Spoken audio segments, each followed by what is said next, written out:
തിരൂർ മാർക്കറ്റിൽ ലേബലില്ലാതെ സോൻപാപ്പടി വിൽക്കുന്നുണ്ടെന്ന രഹസ്യവിവരത്തെ തുടർന്നാണ് ഭക്ഷ്യസുരക്ഷാ വകുപ്പ് പരിശോധന നടത്തിയത്. പരിശോധനയിൽ ലേബലോ എക്സ്പയറി ഡേറ്റോ നിർമ്മാണ കേന്ദ്രമോ രേഖപ്പെടുത്താത്ത സോൻപാപ്പടികൾ ലഭിച്ചു. ഇതിന്റെ ഉറവിടം തേടിയപ്പോഴാണ് മാവുംകുന്നിലെ വാടക ക്വാർട്ടേഴ്സിലേക്ക് എത്തിയത്. UP സ്വദേശികൾ മാത്രം താമസിക്കുന്ന മുറിയിലായിരുന്നു സോൻപാപ്പടി നിർമ്മിച്ചിരുന്നത്.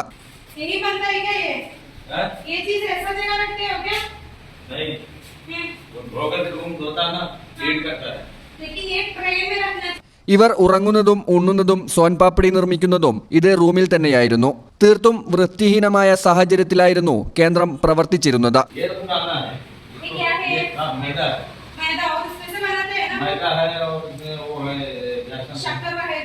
വെള്ളത്തിന്റെ ശുദ്ധി പരിശോധിക്കാതെ വൃത്തിഹീനമായ സ്ഥലത്ത് വൃത്തിഹീനമായ പാത്രങ്ങളിലായിരുന്നു ഇതുണ്ടാക്കിയിരുന്നത്.